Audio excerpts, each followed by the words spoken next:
स्वामी विवेकानंद के जीवन की कहानियाँ। दानवों का कमरा। दानवों का कमरा ही उन लोगों की साधना, भजन और वार्तालाप, विवेचना आदि का मुख्य केंद्र था। यहाँ नरेंद्रनाथ के देव दुर्लभ स्वर का संगीत सुनने सभी मुक्त हो जाते, भाव विभोर हो जाते। हरि नाम कीर्तन आदि भी यहीं होते। फिर संगीत, शिक्षा, शास्त्र अध्ययन, भक्तों से सत चर्चा आदि से भी यह कमरा गूंजता रहता था। इन सभी कार्यों के केंद्र स्वयं नरेंद्रनाथ थे।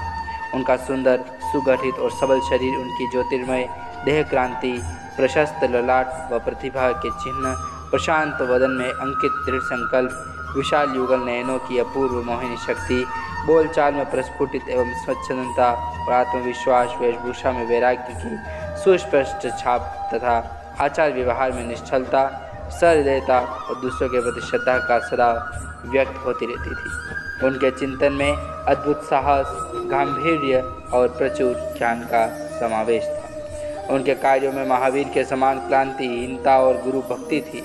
कुल मिलाकर यह नवीन युवक स्वतः ईश्वर निर्दिष्ट नेता प्रतीत होता है और बिना कहे भी किसी को उन्हें पहचानने में देर नहीं लगती।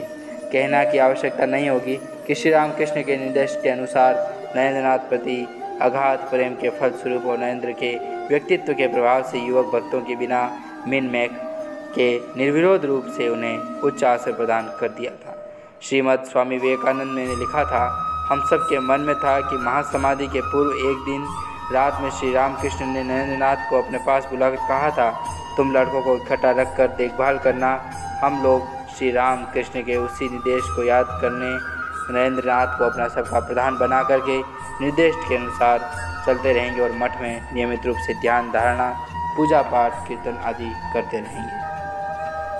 स्वभावतः नरेंद्रनाथ ही हम लोगों की सभी प्रकार की आस्था और सुख संतोष के केंद्र थे। वराहनगर मठ की तब भी प्रारंभिक अवस्था थी।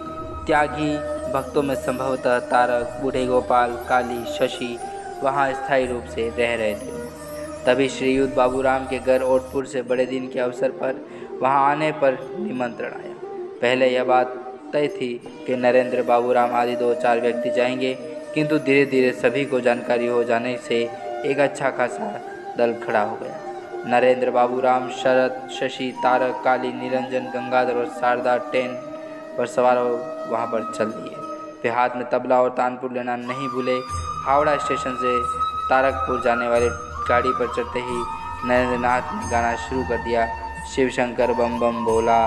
इस तरह उन पूरे रास्ते गाते बजाते और आनंद की ध्वनि मुखरित होकर हथरीपाल स्टेशन पर उतरे तथा वहां से 8 मील रास्ता घोड़ा गाड़ी से तय कर शाम के पहले ओटपुर चल दिए।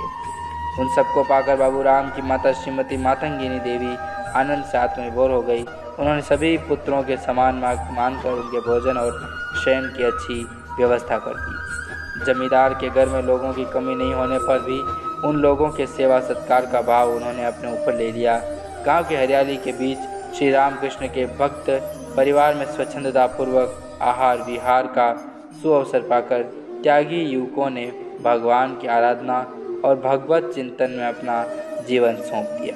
श्री रामकृष्ण का प्रेम, उपदेश, आदर्श जीवन और उनके द्वारा अर्पित उत्तराधिकारी आदि के उन लोगों की अविराम चर्चा के विषय थे और साथ साथ शास्त्रों की व्याख्या, स्तोत्र, स्तुति, भजन, संगीत, कीर्तन और जप ध्यान तो चलते ही रहते थे। इस प्रकार एक प्रगाढ़ आकर्षण से वे सब जैसे अपने अपने अलग अस्तित्व को भूलकर नरेंद्रनाथ के नेतृत्व में एक प्रखंड चैतन्य सत्ता के रूपांतरित हो गए।